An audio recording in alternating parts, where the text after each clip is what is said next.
Allez, bonjour à tous. Alors, troisième table ronde de ce salon TEP 2021. Donc, on va parler mobilité durable aujourd'hui. Et à mes côtés, donc, je vous présente Henri Bonada, vice-président du Ciel Territoire d'énergie. On a Philippe Mikheloff, responsable des ventes chez Citroën. Didier Jacquemou, chargé de mission mobilité électrique à Enedis. Alors, pardon, j'ai mis un peu dans le désordre, hein, désolé. Et monsieur Didier Saussier, voilà, président de l'Association française du gaz.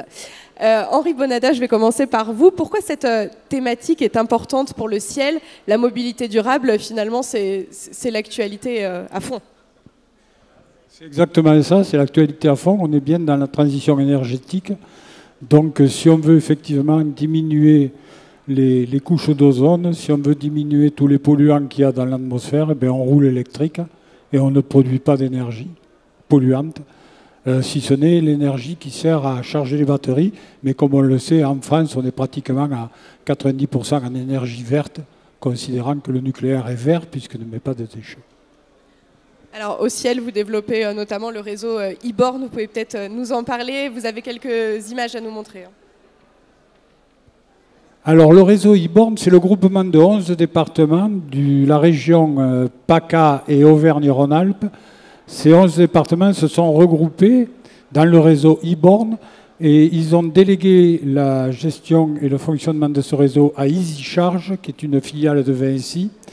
Ce qui fait que nous avons, avec la même carte, nous pouvons aller de Saint-Étienne à Nice et nous rencontrerons des bornes qui sont adaptées, et y compris d'ailleurs à Saint-Étienne Métropole, puisque la carte e-borne fonctionne aussi sur le réseau e-totem de la métropole, et dans 60 000 bornes en gros en Europe. Donc on peut aller un peu partout avec ce réseau e-borne. Ça permet de mutualiser les bornes et de les placer au bon endroit, et nous allons, dans ce cadre-là, réaliser un schéma directeur. Ce schéma directeur, il sera fait avec les autorités d'organisation de la mobilité, la région, le gestionnaire de voirie et le gestionnaire du réseau de distribution Enedis, qui vous en dira quelques mots. Justement, on peut peut-être passer la parole à monsieur Jacquemou. Alors vous, vous jouez un grand rôle dans le raccordement de ces bornes de recharge.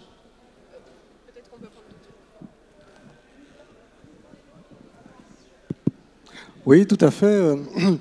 Enedis, en tant que gestionnaire du réseau de distribution, sur 80%, 95% du territoire national, donc on assure bien sûr le raccordement de toute cette nouvelle borne, enfin surtout les bornes qui sont dans le domaine public, parce qu'il y a aussi beaucoup de bornes, et vous savez que 95% de la recharge va se faire en domaine privé. Donc là, les bornes seront raccordées sur les installations privées existantes. Ouais. Vous vouliez nous montrer également l'évolution du coup chez Enedis de ce marché, pardon. Alors, ce marché, donc, pour nous, c'est un nouvel usage.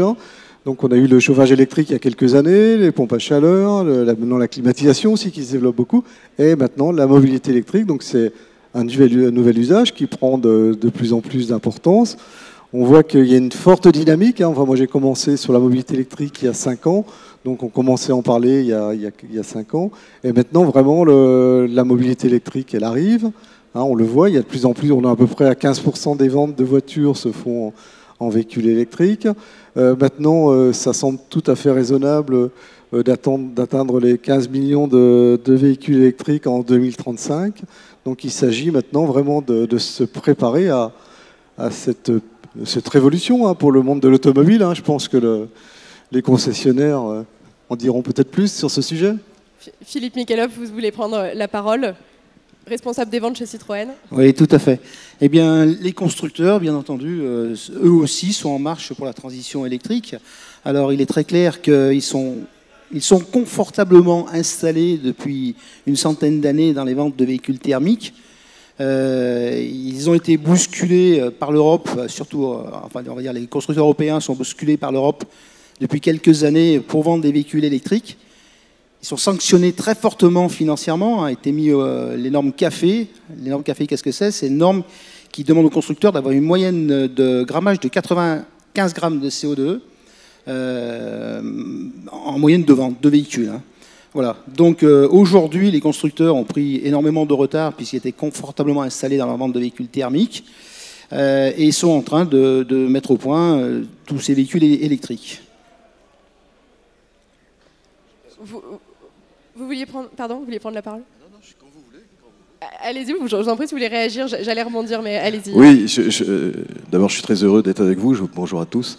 Je voulais dire que, bien entendu, il y a une part importante sur l'électricité dans la transition écologique, mais il y a d'autres options parce que le secteur du transport qui représente le plus gros émetteur de gaz à effet de serre, qui représente aussi 60% des émissions de NOx, donc le plus impactant sur la qualité de l'air, et dans certains territoires, vous le savez, c'est extrêmement important.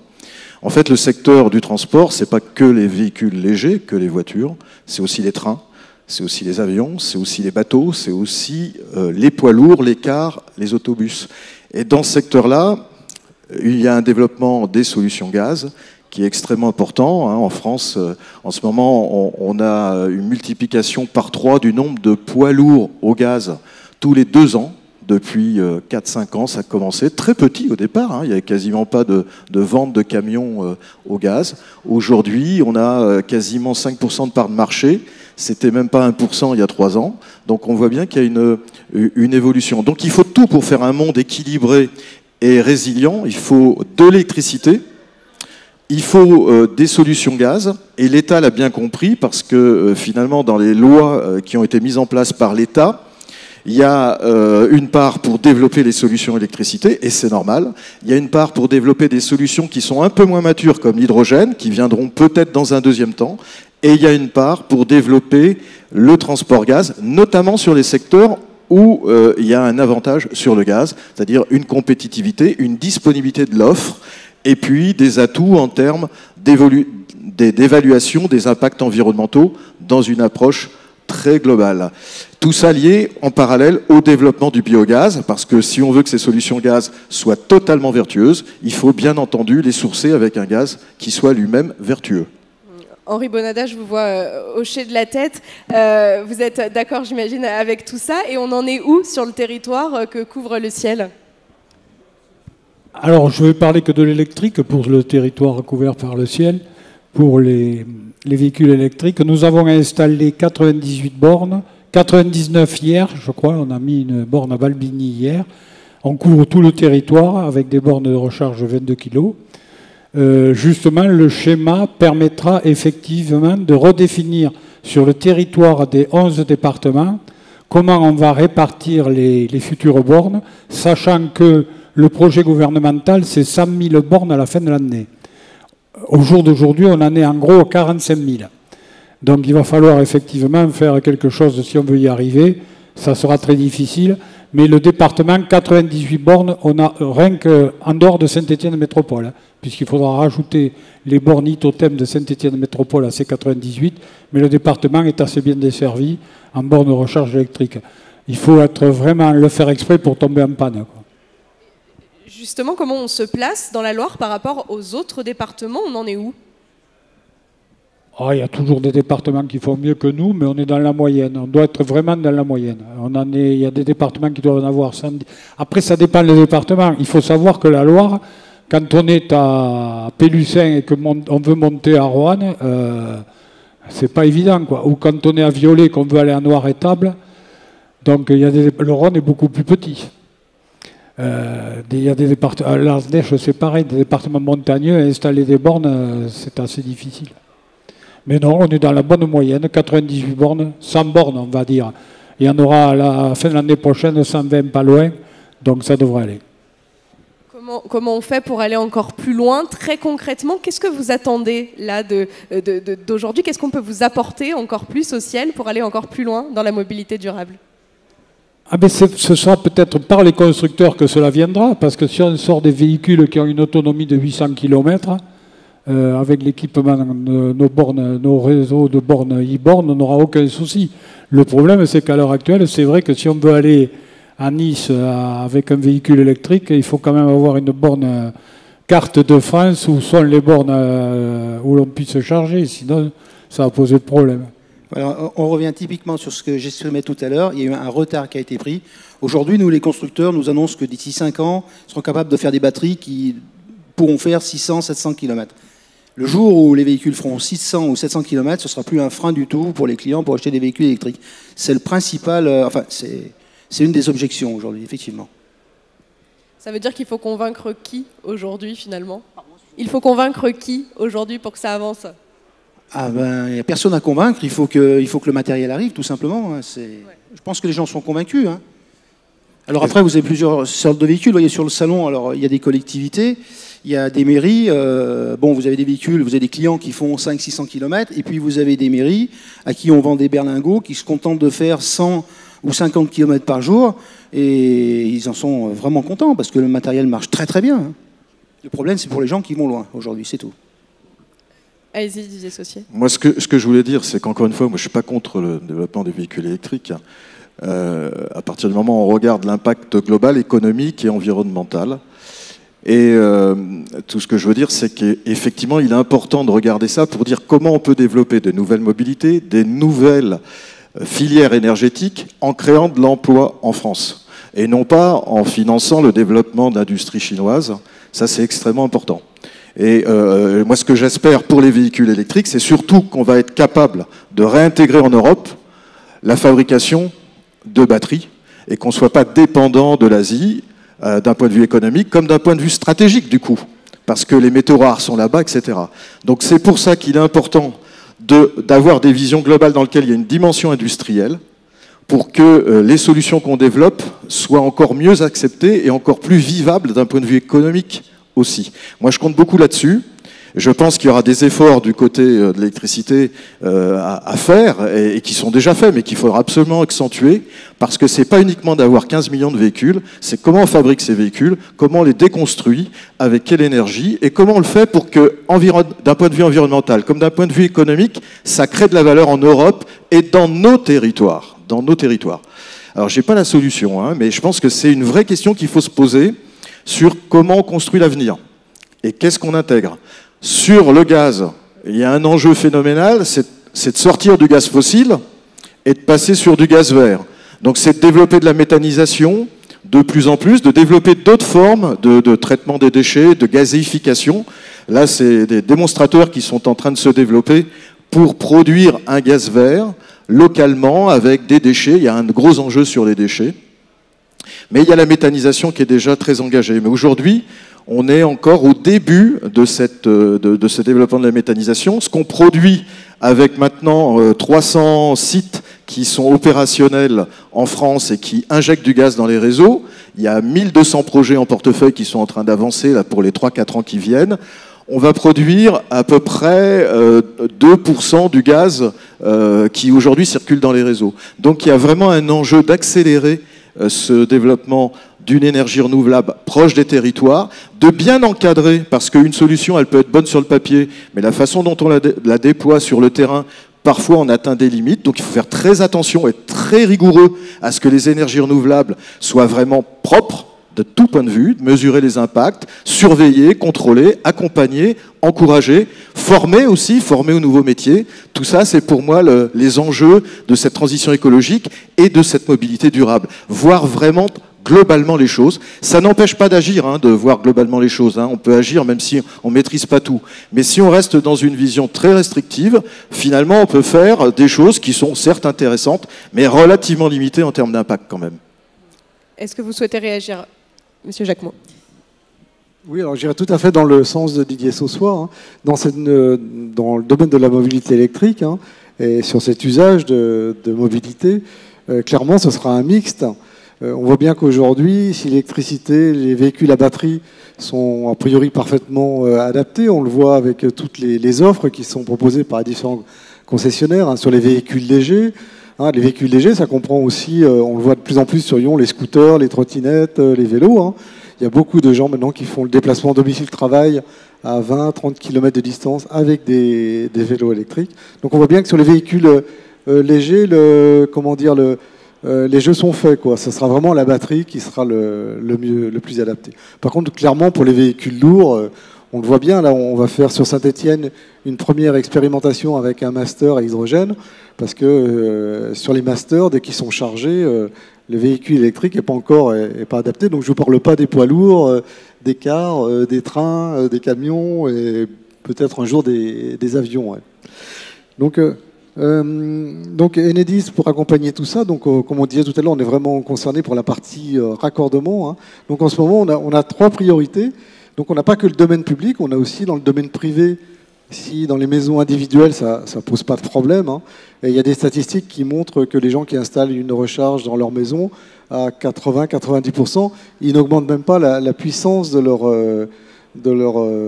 abonnement, quoi, hein, parce qu'ils foisonnent avec les autres usages, ça ne pose pas de problème. Sur le raccordement, simplement, il faut faire bien attention quand même de faire un départ direct depuis le tableau, hein, parce que bon, il y a quand même un peu de puissance, hein. Et puis c'est de la puissance sur la durée, il faut plusieurs heures pour recharger. Donc il ne s'agit pas de se brancher sur la prise du fond du jardin, quoi. Donc il faut quand même le faire sérieusement, avec un minima, avec ce qu'on appelle une prise renforcée. Ouais. Donc maison individuelle, il n'y a pas de problème, hein. 60% des Français habitent dans les maisons individuelles, ils peuvent se recharger facilement, etc. Le gros problème qu'on a en ce moment, alors surtout en ce moment dans les métropoles, hein, comme Saint-Étienne, Lyon, etc., où là il y a une forte dynamique, hein, et les gens habitent en résidentiel collectif, dans les immeubles. En France, c'est 40% des Français qui habitent dans des immeubles, mais sur Lyon, Saint-Étienne, ça peut être 80-90%. Ouais. Et donc là, tous les efforts depuis 3 ans portent sur la problématique de raccordement dans les parkings d'immeubles. Parce que c'est plus compliqué, parce que c'est une copropriété, il faut passer dans une assemblée générale, etc. Est-ce que quand on habite dans un immeuble aujourd'hui, on peut avoir accès à la mobilité durable, aux véhicules électriques? Est-ce que c'est possible? Quelles sont vos solutions, vous, aujourd'hui? Alors, c'est possible. Il y a 3 solutions, hein. Donc, vous pouvez vous raccorder sur les communs de l'immeuble. Donc, pour les premiers, en général, les 3-4 premiers, ça ne pose pas de problème. Mais après, donc, ça correspond à des puissances plus importantes. Donc, les communs de l'immeuble ne sont pas dimensionnés pour, hein. Donc après, vous avez une deuxième solution, vous rajoutez un point de livraison, quoi, un raccordement spécifique. Et après, vous avez des solutions avec des opérateurs de mobilité qui tirent des réseaux privés à l'intérieur des parkings. Et vous avez une troisième et dernière solution, c'est de faire comme vous avez pour alimenter les appartements, ce qu'on appelle une colonne verticale qui alimente chaque appartement. Et ben, on peut faire aussi une colonne horizontale qui alimente chaque box individuellement. Donc c'est ce qu'on appelle la colonne horizontale, c'est le réseau public de distribution. Et ceux qui connaissent mieux, ça correspond à la norme qu'on appelle C1400. Hein. C1400, c'est le réseau de distribution. C1500, c'est la partie réseau intérieur. Allez-y. On verra sur la suite. Alors, ouais. Après, dans les autres priorités, bien sûr, c'est de raccorder toutes vos bornes dans le domaine public. Là, hein, donc... Là, on y travaille ensemble, hein, depuis plusieurs années. Hein. Et en général, ça ne pose pas énormément de problèmes parce que les infrastructures de recharge sont installées dans les bourgs, dans les centres de villages. Donc il y a relativement suffisamment de puissance. Bon, bien sûr, il faut faire une petite extension ou un raccordement, mais en général, ça se passe plutôt bien. Ouais. Et le problème, c'est ce que vous disiez tout à l'heure, c'est d'avoir un schéma directeur, hein, pour pouvoir... prévoir l'installation de ces bornes de recharge pour les installer à un endroit où c'est nécessaire, où il y a des besoins, et puis les installer juste, c'est ce que disait le livre vert, hein, sur les infrastructures de recharge, les installer 1 an ou 2 avant l'arrivée des voitures, quoi. Donc il ne faut pas les installer trop tôt parce que vous pouvez créer des contre-références, parce que vous allez avoir des bornes avec des places de stationnement qui sont réservées, sans voiture, et en général, ça fait réagir les citoyens de la commune. Hein. Et puis c'est un coût, hein, parce qu'il faut savoir qu'il y a un coût d'investissement pour installer la borne, mais une fois que la borne est installée, il y a un coût d'entretien qui correspond à peu près tous les ans à 20-30%. Donc d'où l'importance. C'est pour ça qu'il y a eu un décret qui est sorti récemment pour inciter toutes les collectivités locales à faire un schéma directeur de déploiement des infrastructures étalé sur... il y a 2 étapes, hein, 2025, 2035, pour prévoir justement d'installer progressivement l'ensemble de ces bornes et qui répondent réellement à un besoin. Et quand on n'est pas trop sûr, on peut prépositionner ces bornes et faire ce qui s'est fait sur Saint-Étienne, de faire ce qu'on appelle les bornes à la demande. C'est-à-dire que les bornes s'intègrent dans un schéma directeur, elles sont prépositionnées, le raccordement est étudié, et quand il y a une demande d'un usager dans le quartier, eh ben, la collectivité locale s'engage à mettre en service sous 3 mois. Henri Bonada, comment vous regardez tout ça? Est-ce qu'on est dans la Loire un territoire adapté et quels sont les secteurs en demande? Les secteurs en demande, c'est toujours les secteurs néo-ruraux et puis la métropole, Roanne, Montbrison, Feurs, enfin des grosses communes. Il est certain que dans les petites communes, en général, ceux qui achètent les véhicules électriques, c'est un deuxième véhicule et ils chargent chez eux. C'est comme on l'a dit, on installe une prise et on charge chez nous. C'est plus difficile effectivement dans la métropole, à Roanne ou à Montbrison. Nous, ce qu'on va essayer de faire avec ce schéma directeur, c'est effectivement de réaliser une étude permettant sur l'ensemble du territoire des 11 départements de savoir réellement où sont les besoins. Parce que comme on vient de le dire, il faut anticiper. Parce que quand on fait un aménagement de bourg, il vaut mieux prévoir toutes les tuyauteries qui amèneront l'électricité à la borne plutôt qu'envoyer les marteaux-piqueurs après. Donc on prévoit tout et on installera la borne le jour où effectivement on aura des demandes. Mais il faut d'abord voir où est le besoin, faire le schéma et après installer les bornes. Je reviens sur un point tout à l'heure, je ne sais pas, c'est vous qui l'avez dit, je crois. C'est pas demain que les trains rouleront à l'électricité. Le TGV roule à l'électricité, il n'y a aucun problème. Hein. Aujourd'hui, je ne parle pas sur pile. Non, je parlais pas de ça et je ne suis pas du tout là-dessus. L'un des enjeux de la SNCF, c'est notamment sur les lignes régionales, de sortir du diesel. Et il y a 90% des locomotives qui roulent sur des dessertes régionales qui sont au diesel. Aujourd'hui, il y a tout un travail qui est fait avec les acteurs de l'hydrogène et les acteurs du biogaz pour voir comment accélérer la sortie du diesel, des locomotives diesel d'ici 2030, avec des solutions biogaz ou des solutions hydrogène, avec des avantages et des inconvénients en termes de coûts, en termes de création de filières, hein, tous ces aspects-là. Voilà, je suis là-dessus, hein, je ne suis pas sur le TGV, bien entendu. Hein, j'ai déjà pris le TGV, je me suis aperçu que ça fonctionnait parfois très bien, parfois un peu moins bien quand il y avait des problèmes d'électricité. Donc il n'y avait pas de problème. Je voulais simplement en profiter pour vous raconter aussi finalement une petite histoire de la Loire, pas de toute la Loire, mais d'un endroit dans la Loire, qui s'appelle Saint-Denis-sur-Coince, où il y a un site de méthanisation qui s'appelle Métamoly, auquel le Ciel d'ailleurs a participé au financement de ce projet.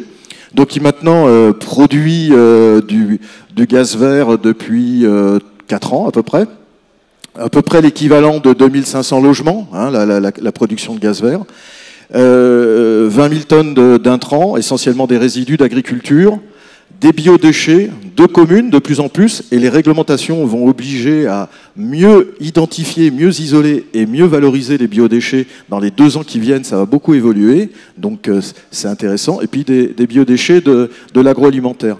Et à côté de ce site de production de biométhane, s'est créée l'année dernière une station GNV, bio-GNV, donc une station d'avitaillement de carburant, voulu par les acteurs économiques et par le territoire des Monts du Lyonnais. Et aujourd'hui, il y a une station, il y a des autocars qui sont passés au biogaz. Il y a même un garagiste qui est en train de travailler à rétrofiter des véhicules. C'est aussi un enjeu très intéressant en termes environnementaux et économiques. C'est comment on rétrofite les véhicules diesel, qu'ils soient petits, moyens ou gros. Comment on peut les rétrofiter pour accélérer la bascule vers du gaz à un coût maîtrisé et en créant de l'activité. Au passage, c'est un très bon sujet, le rétrofit. Hein, Renault a pris des positions il n'y a pas longtemps en annonçant qu'ils allaient convertir une de leurs usines classiques de production depuis des décennies, en un site de rétrofit, soit vers des véhicules électriques, soit vers des véhicules gaz. Et je trouve que ça, c'est des initiatives vraiment qu'il faut applaudir et espérer qu'elles aillent au bout, parce que là, ça va accélérer la transition écologique et en même temps, ça va créer de l'activité économique et de l'emploi. Et ça, c'est vraiment, je pense, l'équilibre qu'il faut essayer de trouver le plus possible dans toutes les solutions. Donc pour terminer sur Métamoly, on est vraiment sur un exemple d'économie circulaire, un territoire qui récupère des déchets ou des résidus de l'agriculture, qui produit du gaz vert, qui limite son recours aux engrais chimiques en réutilisant le digestat qui est produit par la méthanisation, utilisation de ce gaz vert pour faire du carburant vert, développement des usages du carburant vert, voire même développement d'un garagiste qui rétrofite des véhicules. Vous voyez que ça, c'est intéressant. Alors, ça ne résout pas tous les problèmes du monde, hein, mais c'est les petits ruisseaux qui font les grandes rivières. Et plus il y aura de projets de ce type-là, plus il y aura des choses intéressantes. Pas uniquement, bien sûr, dans le domaine gazier, il faut transposer à d'autres domaines. C'est un exemple intéressant aussi de cette évolution où on cherche à se rapprocher des territoires et à trouver des solutions qui soient plus en circuit court. Dans certaines énergies, on y arrive de plus en plus. Et des solutions complémentaires, c'est ce que vous voulez dire aussi. Henri Bonada, une réaction par rapport à ce que vient de dire Didier Saucier? Non, mais c'est très bien. Même avec le gaz, on peut aussi stocker le gaz, faire tourner une turbine, produire de l'électricité, qui ira charger des véhicules également. Et on revient où on fait des véhicules moteurs au gaz, où on fait des véhicules, on fait du gaz, on fait l'électricité pour charger les véhicules électriques. Je vous arrête tout de suite. Je ne suis pas du tout favorable à produire de l'électricité avec du gaz pour des raisons d'efficacité et d'impact environnementaux et d'économie. Quand on fait tourner une turbine, on gaspille la moitié en chaleur. Si on ne sait pas utiliser la chaleur, on réchauffe et on perd de l'efficacité. Donc il y a suffisamment de solutions performantes au gaz, avec des rendements à 95, voire plus de 100% quand on fait des pompes à chaleur gaz, pour utiliser du gaz vert à la place du gaz fossile, et non pas de produire l'électricité qui peut être produite par d'autres moyens plus adaptés. Allez-y Didier Jacquemot. Oui, alors pour compléter sur les problématiques de recharge et de raccordement, on a vu les cas simples tout à l'heure, finalement les recharges normales, donc de petite puissance jusqu'à 22 kg, et puis les recharges donc, dans les immeubles. Donc un de nos challenges là aujourd'hui, c'est de raccorder les recharges de grosses puissances. Et les grosses puissances, on en a besoin pour ce qu'on appelle les recharges rapides, pour un usage particulier qui est la grande itinérance. Parce que les gens qui sont en grande itinérance, voilà, par exemple sur autoroute, alors on disait tout à l'heure, bon, bien sûr, l'autonomie va augmenter, on va arriver vers 500 km d'autonomie, mais quand même, on peut avoir des trajets de plus de 500 km, donc à un moment donné, il faudra se recharger. Et en général, on se recharge sur les grands axes, sur les nationales, puis beaucoup quand même sur les autoroutes, là. Donc un des enjeux déjà qui a commencé, et on a déjà un objectif pour fin 2022, c'est d'équiper toutes les stations-service d'autoroute en recharge rapide. Alors aujourd'hui, pour ça, dans notre département, on en est où là en 2021 ? On est un département qui est plutôt bien équipé, bien sûr sur toute la vallée du Rhône et puis sur les Alpes. Oui, sur les 11 départements, on a toute la vallée du Rhône, dont l'A7 est absolument équipée en borne de 50 kg. Sur la Loire, je crois qu'il y en a une borne autoroutière sur l'A72. Je n'en serais pas sûr de 50. Vous l'avez là, le plan ? Enfin, de toute façon, on peut descendre effectivement la grande itinérance avec l'A7, il n'y a aucun souci. A7, A8, vous descendez jusqu'au bord de la Méditerranée avec des bornes de recharge 50 kg. Oui, donc pour la fin de l'année prochaine, toutes les stations d'autoroute seront équipées. Donc pour vous donner quelques ordres de grandeur, dans un premier temps, c'est des recharges rapides, comme vous disiez, de 50 kg. Mais là, on commence déjà à se préparer sur des recharges de 100, 150, 200 kg, avec de plus en plus de bornes sur ces stations. Donc si aujourd'hui on est en moyenne à 2 MVA par station, en 2035, on ira, j'avais quelques chiffres là, jusqu'à 5, voire 16 MVA par station d'autoroute. Ouais. Alors autant c'est facile de raccorder des petites puissances bien réparties, là sur les stations d'autoroute, ça sera plus compliqué. Là, il faudra renforcer des réseaux moyenne tension, enfin HTA, pour alimenter ces stations. Au niveau des véhicules, vous pouvez peut-être réagir. Je voulais juste réagir à cette petite guerre très sympathique entre l'électricité et le gaz. C'est une complémentarité. Voilà, justement, aujourd'hui, le constructeur, il répond électrique. Pourquoi il répond électrique ? Parce que dans l'urgence, c'est la seule solution qu'il y a aujourd'hui. Bien entendu, on sait très bien qu'on ne pourra pas électrifier tout le parc français, ça ne sera pas possible. Il y a des solutions qui arrivent, l'hydrogène va arriver. Nous allons avoir des véhicules hydrogène qui devraient arriver sur fin 2022. Ça va être les premiers véhicules, mais avant que vraiment les véhicules hydrogène roulent en masse, il va falloir minimum une bonne dizaine d'années, vu le retard qui a été pris.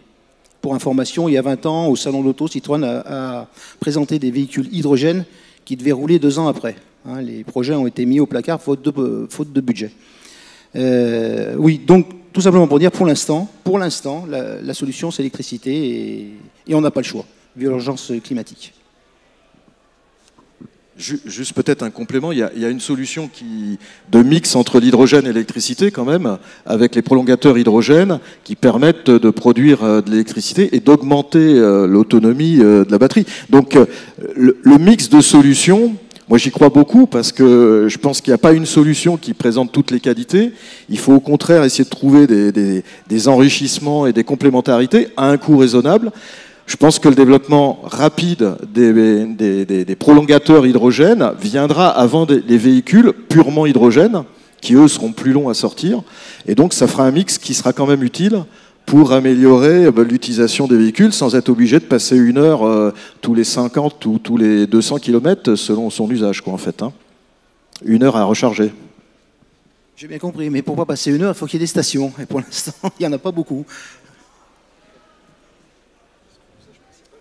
À l'heure actuelle, sur une borne de 50 kg, vous mettez une Tesla en recharge, vous avez le plein au bout de entre 15 et 20 minutes. Hein. Si c'est sur une aire d'autoroute, c'est le temps d'aller faire... Sur une Citroën aussi. Voilà, Citroën aussi. Alors, achetez Citroën, mais effectivement, c'est rapide maintenant. Hein. Non, mais... Pour avoir quelques notions d'électricité, même si je suis dans le gaz, on m'a toujours dit fais gaffe à pas trop charger trop vite tes batteries tout le temps parce qu'elles vont pas tenir très longtemps. Hein. Donc c'est quand même un problème. La recharge rapide, oui, bien sûr, c'est une solution sur un usage occasionnel et ça peut tout à fait satisfaire 95% des besoins. Hein, je suis complètement d'accord avec vous. Mais je crois qu'il faut être prudent, pas penser qu'une solution de recharge rapide, ça va être la solution parfaite. Une batterie, d'un point de vue chimique, n'aime pas qu'on la martyrise en lui mettant la gomme pour la recharger. On va le faire une fois, ça va passer. Si on fait sans arrêt ça, votre batterie ne va pas tenir très longtemps. Philippe Mikhelov, ouais. Oui, simplement, 80% des utilisateurs de véhicules électriques font moins de 200 km par jour. Et l'utilisation de ces bornes de recharge rapide, c'est vraiment exceptionnel. Messieurs, on arrive à presque une demi-heure là de débat. Finalement, c'est intéressant parce qu'on voit que vous n'êtes pas tout à fait d'accord sur le sujet, même si au final... Il n'y a pas d'ambiguïté. Je suis pour les véhicules électriques parce qu'il y a une urgence climatique.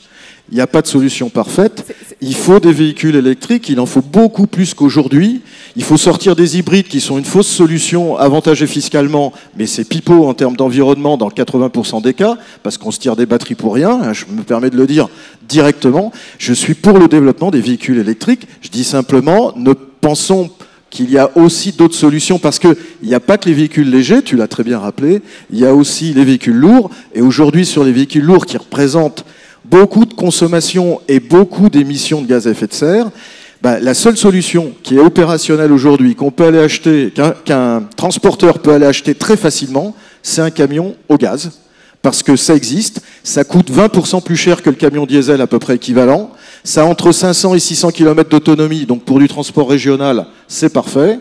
Et il y a maintenant des solutions pour se sourcer à un coût raisonnable en gaz fossile pour partie, et de plus en plus en biogaz, pour être vraiment au point par rapport aux impacts environnementaux. Voilà. Donc il y a une complémentarité des solutions. Il n'y a pas que les véhicules légers, mais il faut faire du véhicule électrique, je ne dis pas le contraire. Hein.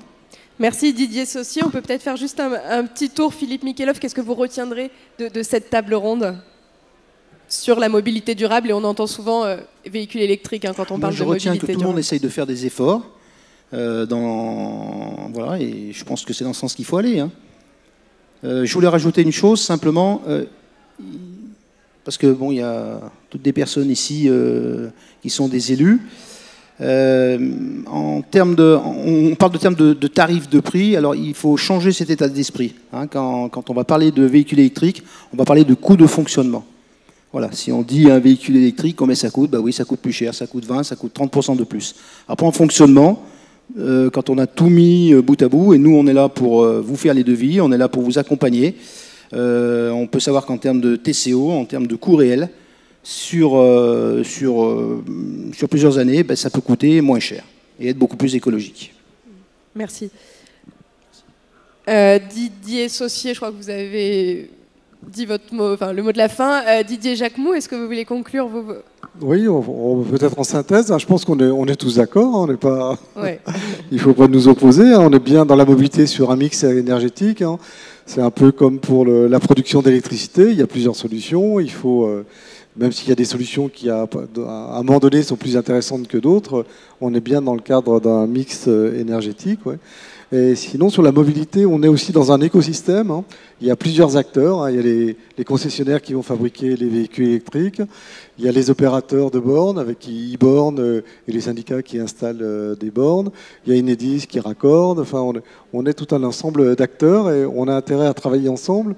D'où l'importance d'ailleurs de ce qu'on disait tout à l'heure, des schémas directeurs là, qui sont en train de se mettre en place pour que tous les acteurs partagent une même vision à long terme, parce que quand on fait des installations d'infrastructures, ce n'est pas pour un an ou deux, c'est pour 30, 40 ans.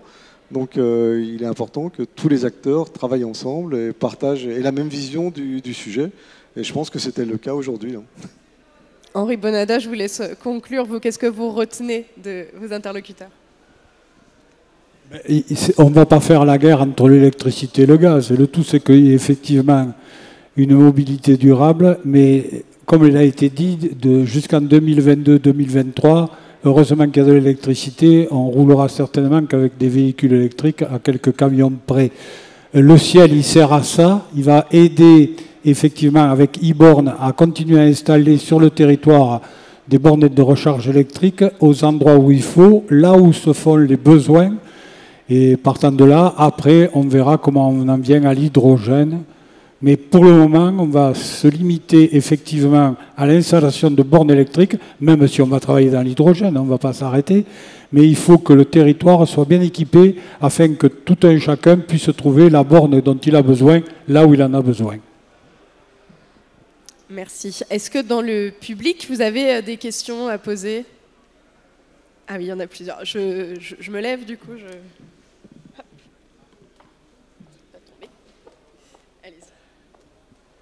Oui, je voudrais savoir ce que vous pourriez nous dire sur un sujet, c'est la taille et le poids des véhicules. Je pense qu'on sera d'accord pour se constater qu'une 205, si vous comparez sa taille et son poids à l'équivalent aujourd'hui, l'équivalent aujourd'hui c'est beaucoup plus lourd. Et on s'aperçoit, il suffit de regarder une étude de l'ADEME qui démontre que la libération de particules fines est la même aujourd'hui entre un véhicule essence, un véhicule gasoil et un véhicule électrique. À cause de la libération, parce qu'il est 280 kg plus lourd en moyenne. Donc, est-ce qu'on ne peut pas commencer par encourager tout un chacun, je parle des voitures particulières, je ne parle pas des véhicules lourds, hein, des poids lourds, est-ce qu'on ne peut pas inviter chacun à, la prochaine fois, acheter une voiture moins lourde et pas forcément le véhicule le SUV. Et d'ailleurs, le paradoxe, c'est que beaucoup de véhicules électriques qui nous sont proposés par les constructeurs, c'est plutôt les véhicules haut de gamme, les plus chers, les plus lourds. Alors, si je peux juste répondre, Bercy va s'occuper de ça à partir du 1er janvier, puisqu'il va taxer de 10 € par kilo les véhicules de plus de 1800 kg. Est-ce que la réponse vous convient? Une autre question dans le public, au fond? J'arrive.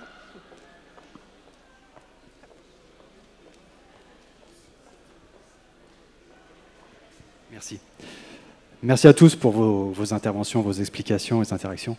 J'ai juste deux remarques. La première, c'est qu'on parle de mobilité électrique, mais il y a un grand oublié dans le débat qu'on a eu aujourd'hui, c'est les transports en commun. Et comment on fait la jonction entre les transports en commun dans les grandes agglomérations, notamment, et on va dire le monde rural. C'est-à-dire, j'habite dans une petite commune.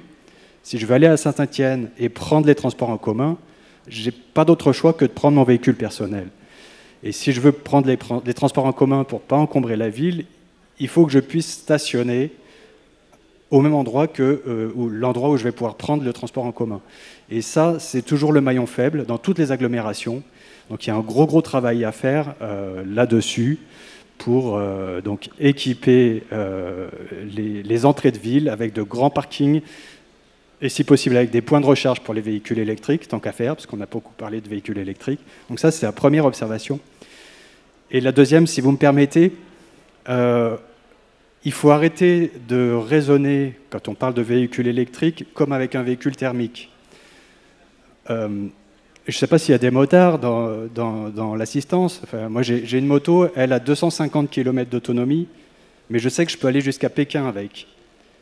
Donc l'autonomie, ce n'est pas ça le problème. Le problème, c'est de pouvoir se ravitailler en route et se ravitailler rapidement.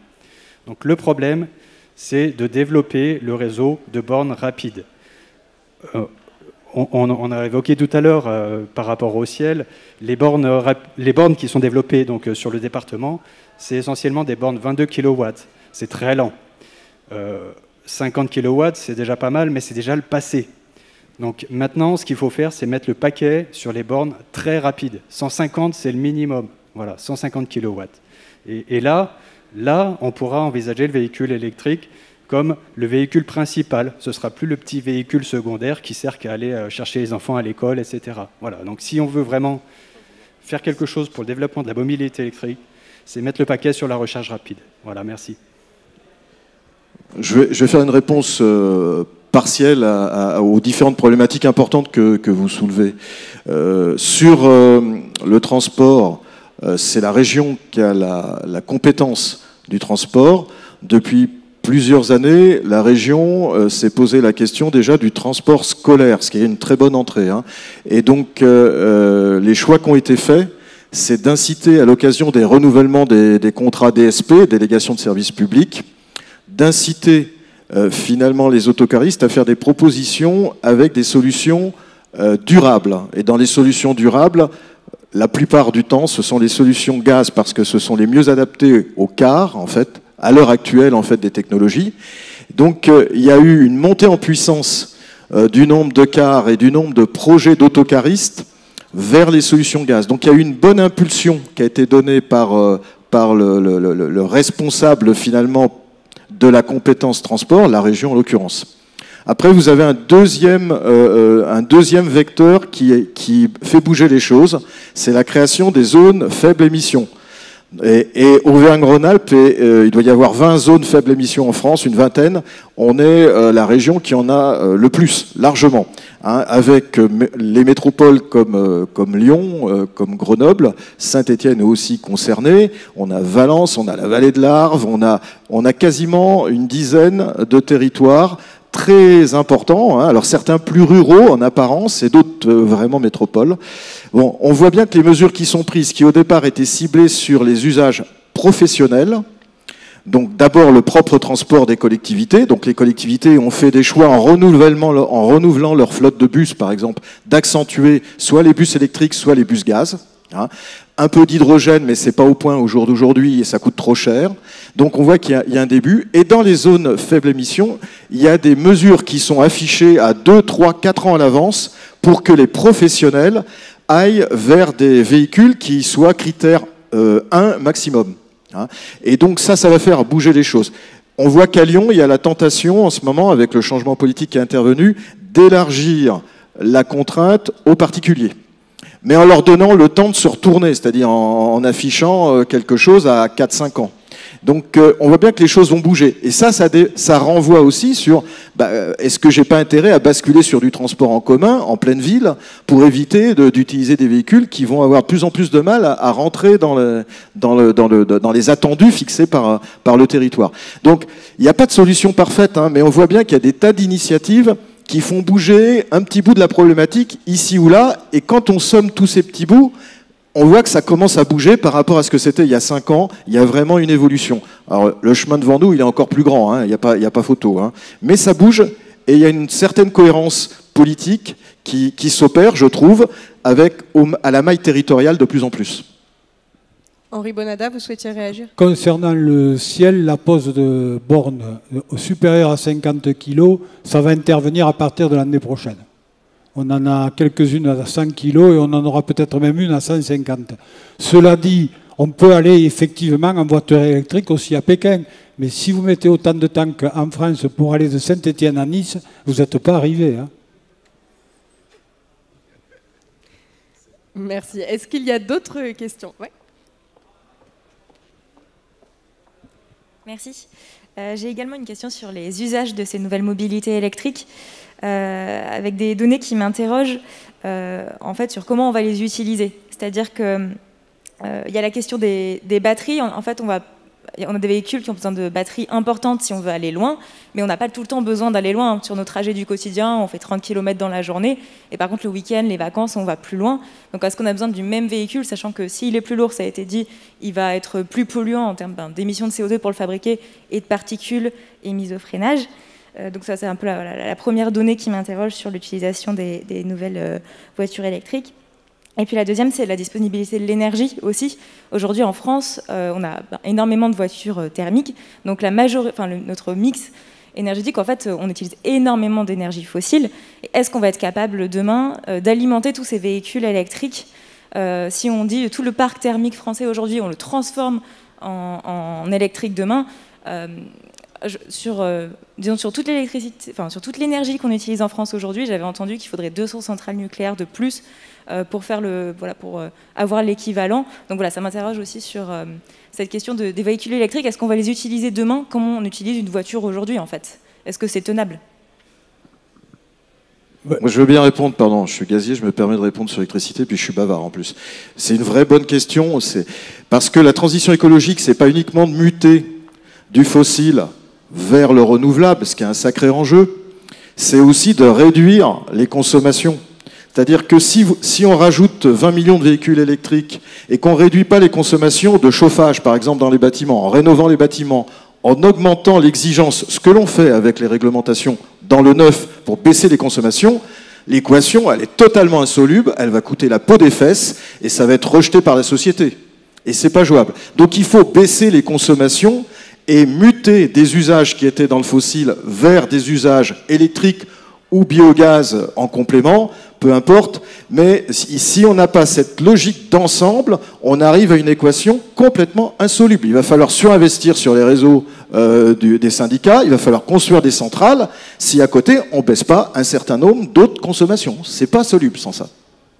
Ce n'est que mon avis, hein.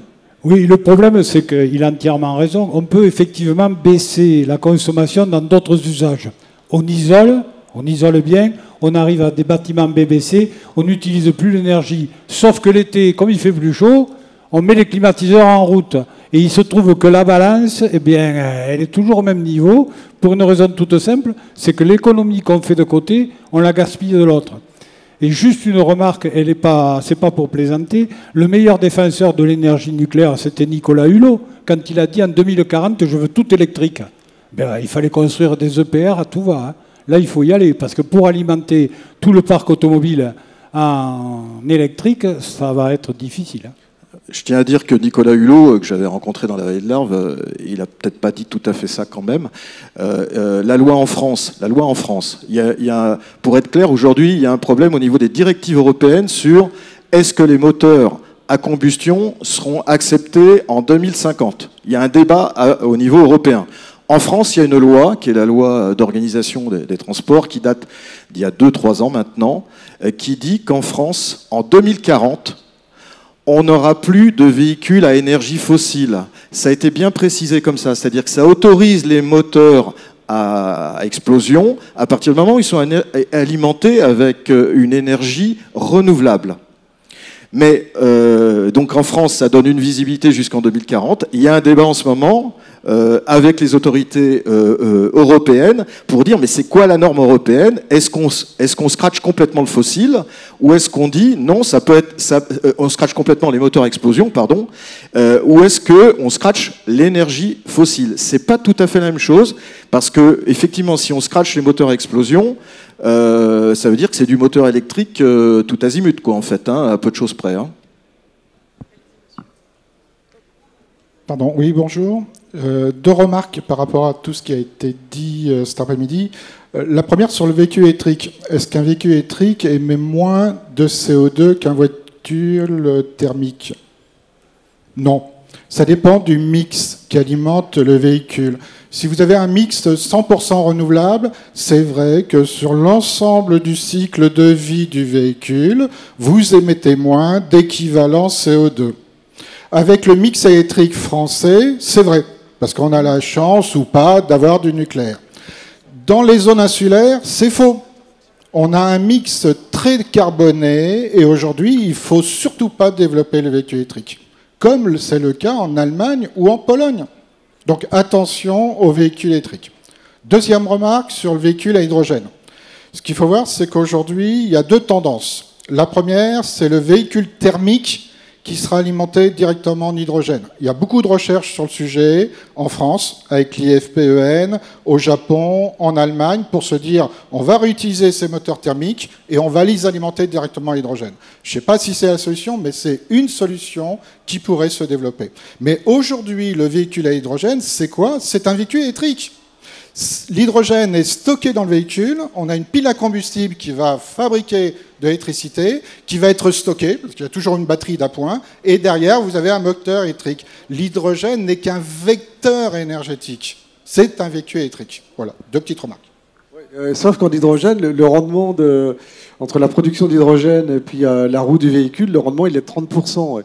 Alors que quand vous avez un véhicule à batterie, le rendement, il est de 98%. Mais c'est pour ça que l'hydrogène sera certainement très adapté pour les véhicules lourds, mais par contre pour les véhicules légers, la batterie sera plus compétitive. Oui. Ouais. Alors juste deux mots sur les particules. On disait tout à l'heure que le véhicule électrique émettait autant de microparticules que le véhicule thermique. Moi, je dirais pas tout à fait ça comme ça. Alors, c'est vrai que le freinage et les pneus émettent des particules. Hein. Mais une véhicule thermique, elle n'émet pas des particules uniquement lors du freinage et lors du roulage. Hein. Et en plus, l'intérêt du véhicule électrique, je ne cherche pas spécialement à faire la promotion, mais quand même, vous avez un frein moteur qui est très important, ce qui fait que vous utilisez beaucoup, enfin si vous conduisez normalement, et surtout en éco-conduite, hein, comme on dit, hein, on n'utilise quasiment pas les freins en véhicule électrique. Hein. Les plaquettes de frein, d'ailleurs c'est un problème pour les réparateurs et pour l'entretien des véhicules. Il y a beaucoup moins d'entretien sur un véhicule électrique. Hein. C'est effectivement pas une bonne nouvelle pour les garages. Effectivement, il y a beaucoup moins d'entretien sur un véhicule électrique. Effectivement, très peu d'usure de freins et de pneumatiques. Tout à fait. Juste, mais vous l'avez sûrement en tête parce que vous semblez bien au point. Concernant les mesures de performance environnementale, dans des approches globales qu'on appelle analyse du cycle de vie, il y a une très belle étude qui a été faite en 2019 localement par l'IFPEN, l'Institut français du pétrole, énergie nouvelle, EN à la fin, qui permet d'objectiver ce que vous disiez sur la performance globale d'un véhicule électrique. C'est vrai qu'en France, un véhicule électrique, dans 99% des cas, il a une performance globale qui est bonne et qui est largement en amélioration par rapport au diesel. Ça ne sera pas le cas en Pologne, ça ne sera pas le cas dans d'autres pays parce que le carburant n'a pas le même mix et a un impact CO2 beaucoup plus fort. Cette même étude, elle démontre que le biogaz a exactement le même niveau de performance qu'un véhicule électrique en termes d'analyse globale de la performance. Et ça permet de voir finalement quelles sont les solutions les plus adaptées en n'étant pas monosolution, mais en essayant de jouer la complémentarité. Beaucoup de véhicules légers en élec, et parce qu'aujourd'hui cette solution-là, elle paraît plus accessible, même si elle n'est pas parfaite. Elle est mieux que la solution qu'on avait jusqu'à maintenant. Et puis, beaucoup de véhicules lourds au gaz, parce que c'est disponible, parce que les transporteurs, si vous parlez avec eux, il n'y en a aucun qui a envie de se traîner 3 tonnes de batterie, hein, tout bêtement, et il veut une solution plus adaptée, avec plus d'autonomie. Donc il y a des solutions. Et puis après, il y a la question de l'hydrogène, comme vous l'avez soulevé, c'est l'hydrogène. L'hydrogène, c'est soit une nouvelle solution, soit un complément à une autre solution, que ce soit de l'élec ou du gaz d'ailleurs, hein, on peut imaginer plein de choses. Je pense que l'hydrogène a beaucoup d'avenir si on le voit comme un vecteur, un catalyseur pour faire le pont entre les énergies, entre l'élec et le gaz, et avoir plus d'options disponibles. Après, est-ce qu'on aura vraiment beaucoup de voitures hydrogène à terme? Je n'en sais absolument rien. Merci. Est-ce qu'il y a encore une dernière question? Le temps file. J'arrive.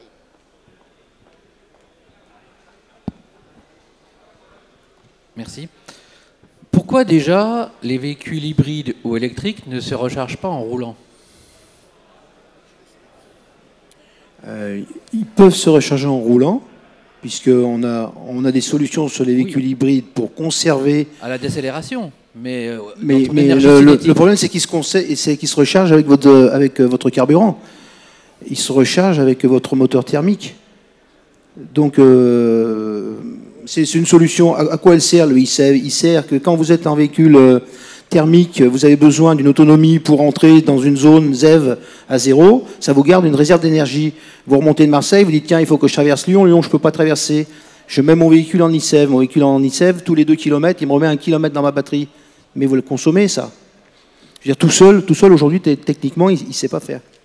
Aujourd'hui, il le fait qu'à la décélération et au freinage. Mais c'est pas beaucoup. C'est un petit peu, mais c'est pas beaucoup.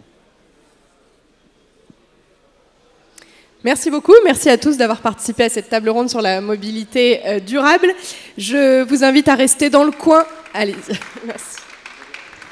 Je vous invite à rester dans le coin parce qu'à 16h, on a une 4e table ronde, la 4e de ce salon sur le sujet, donc développer un réseau d'objets connectés au bénéfice des usages. Voilà, merci beaucoup.